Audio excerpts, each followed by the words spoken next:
पहले वीडियो में हम लोगों ने पढ़ लिया था 1858 ईस्वी का भारत शासन अधिनियम। आपको याद होगा अगर आपने क्लास देखी होगी तो। अब पढ़ते हैं 1861 ईस्वी का भारत परिषद अधिनियम। तो इसको बहुत ध्यान से पढ़ते हैं। इस अधिनियम की विशेषताएं क्या क्या हैं? गवर्नर जनरल की कार्यकारिणी परिषद का विस्तार किया गया। जो कार्य करने वाली जो वहाँ की परिषदें थी उसका विस्तार कर दिया गया। नंबर 1। नंबर 2, विभागीय प्रणाली का आरंभ हुआ लॉर्ड कैनिंग द्वारा। विभागीय प्रणाली मतलब अलग अलग सबका विभाग दे दिया गया काम का। गवर्नर जनरल को पहली बार अध्यादेश जारी करने की शक्ति प्रदान की गई कि कोई बात अगर हो तो उसको वो जारी कर सकता है। अध्यादेश एक तरीके से होता है कि अपनी बात को बात रखने के लिए एक विशेष स्थिति, जिसको विशेष पावर। ऐसे अध्यादेश की अवधि मात्र 6 महीने होती थी। गवर्नर जनरल को बंगाल, उत्तर पश्चिमी सीमा प्रांत तथा पंजाब में विधान परिषद स्थापित करने की शक्ति प्रदान कर दी गई। गवर्नर जनरल को ये विधान परिषद स्थापित करेंगे। इसके द्वारा कानून बनाने की प्रक्रिया भारतीय प्रतिनिधि में शामिल की शुरुआत हुई। वायसराय कुछ भारतीय विस्तार परिषद के गैर सरकारी सदस्यों के रूप में भी नामांकित कर सकता था। 1861 में ये कहा गया, ये सबसे इम्पोर्टेंट है कि वायसराय जो था कुछ, और ये कमेंट आप करके बताइएगा कि किस अधिनियम के तहत गवर्नर जनरल को वायसराय कहा जाने लगा। पिछले वीडियो में हमने पढ़ाया भी था। भारतीय विस्तारित परिषद में गैर सरकारी सदस्यों के रूप में भी नामांकित किया जा सकता था। अब एक नोट है, 1862 में लॉर्ड कैनिंग ने 3 भारतीय बनारस के राजा, पटियाला के महाराज और सर दिनकर राव को विधान परिषद में मनोनीत किया। किसके अंतर्गत? 1861 के भारत परिषद अधिनियम में जो बदलाव हुए उसमें 1862 में ये काम किया लॉर्ड कैनिंग ने। अब आते हैं अगले टॉपिक पे, और टॉपिक है 1873 का अधिनियम। इस अधिनियम द्वारा उपबंध किया गया कि ईस्ट इंडिया कंपनी किसी भी समय भंग किया जाएगा। ऐसा क्यों किया गया? क्योंकि भारत में शासन कौन कर रहा था? East India company. और ब्रिटेन की सरकार चाहती थी कि वहाँ की ब्रिटेन और संसद शासन करे।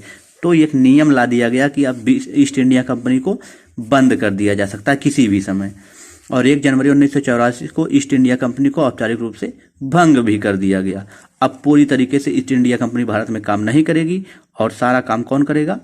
इंग्लैंड के लोग। 1 जनवरी 1884 को ईस्ट इंडिया कंपनी औपचारिक रूप से बंद कर दिया गया। इंपॉर्टेंट है। किस अधिनियम के तहत? 1873 के अधिनियम के तहत, जो बताया गया कि ईस्ट इंडिया कंपनी को कभी भी भंग किया जा सकता है। अब आते हैं अगले टॉपिक पे, शाही उपाधि अधिनियम 1876। इस अधिनियम के द्वारा गवर्नर जनरल को केंद्रीय कार्यकारिणी में 6ठे सदस्य की नियुक्ति कर उसे लोक निर्माण विभाग का कार्य सौंपा गया। लोक निर्माण विभाग का कार्य मतलब जैसे सड़क बनाना हुआ, ऐसी चीजें जिसमें लोक निर्माण काम हो, लोगों के लिए निर्माण बनाया जाए, सरकारी काम। 28 अप्रैल 1876 ईस्वी को घोषणा की गई कि महारानी विक्टोरिया को भारत की सम्राज्ञी घोषित किया गया। महिलाएं सम्राज्ञी होती हैं और सम्राट होते हैं पुरुष। तो शाही उपाधि अधिनियम 1876 में भारत में विक्टोरिया महारानी जो हैं इंग्लैंड की, उनको भारत की सम्राज्ञी घोषित कर दिया गया। ये भी इम्पोर्टेंट है। आप लोग नोट जरूर बनाइएगा और इसको याद जरूर करिएगा। आज पढ़ा रहे हैं तो याद होना चाहिए, भूलिए मत कभी भी। फिर से आगे देखते हैं 1892 का भारत परिषद अधिनियम। इस अधिनियम की मुख्य विशेषताएं क्या थी? अप्रत्यक्ष चुनाव प्रणाली की शुरुआत हुई। अप्रत्यक्ष क्या होता है? जैसे हम लोग वोट देने जाते हैं तो वो प्रत्यक्ष चुनाव है, लेकिन हम लोग जनता किसी को चुन ले और वो किसी को चुने तो जनता इनडायरेक्टली वोट तो दे रही है, डायरेक्टली वोट दे नहीं रही किसी को। तो जो इनडायरेक्ट होता है उसको अप्रत्यक्ष चुनाव कहा जाता है। तो अप्रत्यक्ष चुनाव प्रणाली की शुरुआत हुई। जैसे राष्ट्रपति का चुनाव अप्रत्यक्ष होता है, उसको हम लोग वोट नहीं देते हैं, हमारे द्वारा जो चुने हुए सांसद और विधायक होते हैं वो जाके वोट देते हैं, तो अप्रत्यक्ष चुनाव। लेकिन प्रधानमंत्री का चुनाव प्रत्यक्ष रूप से होता है। जब हम लोग वोट देते हैं तब प्रधानमंत्री चुना जाता है। विधायक सांसद का भी चुनाव प्रत्यक्ष रूप से होता है। इसके द्वारा राजस्व एवं व्यय अथवा बजट के बहस तथा कार्यकारिणी से प्रश्न पूछने की शक्ति दी गई कि भाई आप खर्चा कहाँ कितना कर रहे हैं, कितना, सारी चीज़ें बजट पे बहस भी हो सकती है। लेकिन कौन सा अधिनियम था ये याद रखिएगा, 1892 का भारत परिषद अधिनियम। आगे चलते हैं, समझ में भी आ रहा होगा। 1919 का भारत परिषद अधिनियम, मार्लो मिंटो सुधार, ये बड़ा इंपॉर्टेंट है। मार्लो मिंटो सुधार 1819 का भारत परिषद अधिनियम, पहली बार मुस्लिम समुदाय के लिए पृथक्करण प्रतिनिधित्व का उपबंध किया गया। मतलब पहली बार मुस्लिम जो समुदाय थे उनको अलग से प्रतिनिधित्व दिया गया। इसके अंतर्गत मुस्लिम सदस्यों का चुनाव मुस्लिम मतदाता ही कर सकते थे। शायद ये सही भी नहीं था कि मुस्लिम जो सदस्य हैं उसके मुस्लिम ही लोग वोट करें। भारत सरकार अधिनियम के तहत पहली बार विधायिका के कुछ निर्वाचित प्रतिनिधित्व को मंजूरी भी मिली गई, मतलब मंजूर दे दिया गया, मंजूरी दे दी गई। इस प्रकार के अधिनियम से सांप्रदायिकता और वैधानिक प्रदान की और लॉर्ड मिंटो को सांप्रदायिक निर्वाचन का जनक के रूप में जाना था। ये सही भी है। सही जो इनको कहा जाता है सही है सांप्रदायिक निर्वाचन जनक। सांप्रदायिक मतलब क्या होता है? हिंदू मुस्लिम किसी धर्म विशेष को सांप्रदायिक कहा जाए, जैसे सांप्रदायिक दंगा हो जाए, इसका मतलब हिंदू मुस्लिम या कोई भी दंगा। भारत में तो अक्सर सांप्रदायिक दंगा हिंदू मुस्लिम में ही होता है। तो ये अंग्रेजों ने ये मार्लो मिंटो सुधार में पहली बार ऐसा हुआ कि मुसलमान सदस्यों का चुनाव मुस्लिम मतदाता ही कर सकते थे। शायद ये सही भी नहीं था। शायद अंग्रेजों की पहली ठीक फूट डालने की हिंदू मुसलमान में, और ये बेवकूफ़ बना रहे थे भारतीयों को। इसीलिए सांप्रदायिक निर्वाचन का जनक के रूप में किनको माना जाता है? लॉर्ड मिंटो को। तो ये बात याद रहना चाहिए। आगे आते हैं 1919 के भारत परिषद अधिनियम की बात है ये। अब आगे आते हैं, आगे क्या हो रहा है? केंद्रीय प्रतिनिधि, ये तो इम्पोर्टेंट नहीं है इधर, लेकिन ये वाला देख लेते हैं एक बार। इस अधिनियम के तहत presidency, corporation, chambers of commerce, विश्वविद्यालय और जमींदारों के लिए अलग प्रतिनिधित्व की प्रावधान किया गया, मतलब उनके लिए अलग व्यवस्था की गई। किस अधिनियम के तहत? 1919 के भारत परिषद अधिनियम के तहत। नोट में देखिए क्या दिया है। 1919 में लॉर्ड मार्ले इंग्लैंड में भारत के राज्य सचिव थे, याद रखिएगा ये बात। और लॉर्ड मिंटो भारत के वायसराय थे। वायसराय पहले गवर्नर जनरल होते थे, नाम बदलकर रख दिया गया है। किस अनुच्छेद किस अधिनियम में? अभी पहले वीडियो में है, उसको आप देख लेके कमेंट जरूर करिएगा। भारत में ब्रिटेन के सभी संवैधानिक प्रयोग कम से कम समय तक चलाने वाला अधिनियम 1919 का भारत परिषद अधिनियम था।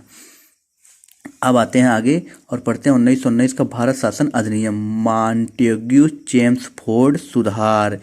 ये वाला 1919 का भारत का शासन अधिनियम मॉन्टेग्यू चेम्सफोर्ड सुधार, इसको बोलते हैं 1909 का मार्लो मिंटो सुधार। तो आप लोग पढ़ते हैं ये वाला। इस अधिनियम की विशेषता क्या है? केंद्र में द्विशासनात्मक विधायिका की स्थापना कर दी गई। दो शासन, कौन कौन से? प्रथम राज्य परिषद और दूसरा केंद्रीय परिषद। जैसे इस समय होता है, राज्य में सरकार योगी जी की है और केंद्र में सरकार मोदी जी की, तो राज्य और केंद्र दोनों में बंटवारा कर दिया गया। राज्य परिषद के सदस्यों की संख्या कितनी थी? 60, जिसमें 34 निर्वाचित होते थे। उसके कार्यकाल 5 वर्षों तक का होता था। केंद्रीय विधानसभा के सदस्यों की संख्या होती थी 144, जिसमें 104 निर्वाचित तथा 40 मनोनीत होते थे, उनको चुना जाता था। जैसे भारत में चुना जाता है खेलों से, सचिन तेंदुलकर को राज्यसभा का सदस्य चुन लिया गया, ऐसे ही। इसका कार्यकाल 3 वर्षों तक होता था। दोनों सदनों का अधिकार समान थे। इनमें सिर्फ एक अंतर था कि बजट की स्वीकृति प्रदान करने का अधिकार निचले सदन को था। इसमें किसमें? 1919 के भारत शासन अधिनियम में। आगे आते हैं, देखते हैं प्रांतों में द्वैध शासन प्रणाली का प्रवर्तन किया गया था। द्वैध शासन प्रणाली, 2 लोग। प्रांतों के द्वैध शासन के जनक किसको माना जाता है? लियोनसन कार्टियस को। ये याद रखिएगा, प्रांतों के द्वैध शासन के जनक लियोनस कार्टियस, ये इंपॉर्टेंट है। अब आगे आते हैं। इस योजना के अनुसार प्रांतीय विषयों के 2 उपवर्ग में विभाजित किया गया, अनारक्षित और अंतरित हस्तांतरित, जिसको बोलते हैं। अनारक्षित, सुरक्षित, जिसको अनारक्षित मतलब होता है सुरक्षित, मतलब किसी के लिए रिजर्व करना। अब आगे देखिए, अनारक्षित विषय में क्या होंगे? वित्त, भूमि, अकाल सहायता, ये इंपॉर्टेंट भी उतना नहीं है। अब आगे आते हैं, हम लोग देखते हैं इसको। एक बार आप अगर लूसेंट की बुक होगी तो ज़रूर पढ़ लीजिएगा, और है भी, शायद सबके पास होगी भी, है ज़रूर। तो आगे आते हैं और 1935 का भारत शासन अधिनियम पढ़ते हैं। अब अंग्रेज भारत शासन अधिनियम ला रहे हैं। अब तक सारी चीज़ें भारत के खिलाफ चली रही थी और भी आ गया। सबसे इम्पॉर्टेंट आ गया, या साइमन कमीशन की रिपोर्ट पर आधारित थी। साइमन कमीशन की रिपोर्ट पर आधारित थी। साइमन कमीशन की रिपोर्ट अलग से क्लास दे दी जाएगी, उसमें आप लोग देख लीजिएगा। अभी ये देखते हैं 1935 में 1935 ईस्वी के अधिनियम 321 के अनुच्छेद और 10 अनुसूची 321 अनुच्छेद और 10 अनुसूचियाँ थी। किसमें? भारत शासन अधिनियम 1935। अंग्रेज भारत में शासन करने के लिए बनाए नियम। इस अधिनियम की मुख्य विशेषता क्या थी? अखिल भारतीय संघ पहली। इसमें 11 संघ ब्रिटेन प्रांतों के, 6 चीफ कमिश्नर क्षेत्रों के देशी रियासतों से मिलकर बनाना था। देशी रियासत, भारत की रियासत जो थी देशी रियासत थी। आगे और देखते हैं, इसमें इंपॉर्टेंट ज़्यादा नहीं है। प्रांतीय स्वायत्ता। स्वायत्ता मतलब होता है स्वतंत्रता, जिसका मन करे शामिल हो, जिसका वो स्वतंत्रता टाइप का स्वायत्ता होती है। जैसे अगर आपको बोल दिया जाए कि आपकी क्या स्वतंत्रता इच्छा क्या है, तो जो आप कर रहे हैं आपको स्वायत्ता पे छोड़ दिया जाए। इस अधिनियम द्वारा प्रांतों में द्वैत शासन व्यवस्था का अंत कर उन्हें एक स्वतंत्र और स्वशासित संवैधानिक आधार प्रदान किया गया। प्रांतीय स्वतंत्रता मतलब इनको छोड़ दिया गया और दो जो चुनाव होते थे उसको अब एक कर दिया गया। केंद्र में द्वैत शासन की स्थापना। सेंटर प्रांत में नहीं है, अब प्रांत मतलब राज्य में नहीं है, अब केंद्र में द्वैत शासन स्थापना। इस अधिनियम के तहत विधायी शक्तियों केंद्र प्रांतीय विधान मंडलों के बीच विभाजन कर दिया गया। मतलब जो केंद्र की शक्तियाँ थी और विधायी प्रांतीय, प्रांत मतलब स्टेट आप समझ सकते हैं, इनका अलग अलग से विभाजन कर दिया गया। इसके तहत परिसंघ सूची, प्रांतीय सूची और समवर्ती सूची का विषय डाला गया। और आगे भारतीय संविधान में भी समवर्ती सूची लाई जाती है जब भारत आज़ाद होता है उसके बाद। आगे चलते हैं, ये एक बार आप देख लीजिएगा और कमेंट ना सवाल ना ये इसमें समझ में ना आए तो बता दीजिएगा। और 1935 के अधिनियम के बारे में नेहरू और अंबेडकर की जो क्या थी नोट। पहला, नेहरू गुलामी का अधिकार पत्र बोले इसको, किसको? इसको 1935 के शासन अधिनियम को। और क्या बोले? एक कार जिसमें ब्रेक तो है पर इंजन नहीं है, नेहरू बोल रहे हैं। अंबेडकर क्या बोल रहे हैं? मुझे इस आरोप के संबंध में कोई क्षमा नहीं मांगनी कि संविधान के प्रारूप के गवर्नमेंट ऑफ इंडिया एक्ट 1935 के बड़े भाग को पुनः उत्पादित कर दिया गया है। और इसमें देखिए फिर संघीय न्यायालय की व्यवस्था कर दी गई, ब्रिटिश संसद को सर्वोच्चता दे दी गई, भारतीय परिषद का अंत कर दिया गया, ये सारी चीज़ें हुई। सांप्रदायिक निर्वाचन पद्धति का विस्तार और कर दिया गया। लेकिन अब आ गया है इसी बीच 1900, आप देख रहे हैं 1919 से 1935 पे आ चुके हैं। भारत में अब खूब जम के अंग्रेजों का विरोध भी हो रहा है। इसमें मताधिकार का विस्तार कर दिया और लगभग 10% जनसंख्या को मताधिकार मिल गया है।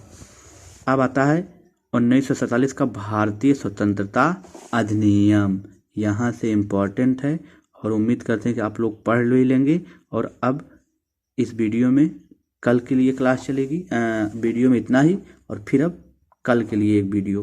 और इतना आप लोग याद कर लीजिएगा, मतलब लूसेंट का पहला टॉपिक, पहला वीडियो और दूसरा वीडियो। उम्मीद करता हूँ तैयार होना चाहिए 1914। ये टॉपिक जो अभी पढ़ाया हूँ शायद आपको समझ में आ गया होगा सब लोगों को। और उम्मीद करता हूँ कि आप प्रैक्टिस भी खूब कर रहे होंगे और खूब मेहनत से पढ़ भी रहे होंगे। तो याद रखिएगा ये टॉपिक बहुत इंपॉर्टेंट थी। और आगे जब 1947 का जो अधिनियम है, सारे अधिनियम आपको याद होने चाहिए, मान लो मिंटो सुधार, जो भी अभी हमने पढ़ाया है, जो आपने देखा उसको आप लोग नोट कर लीजिए, नोट्स बना लीजिए और रोज उस पर प्रैक्टिस भी करिए। प्रैक्टिस करना बहुत ज़रूरी है ना, तो आप ज़रूर ये करिए।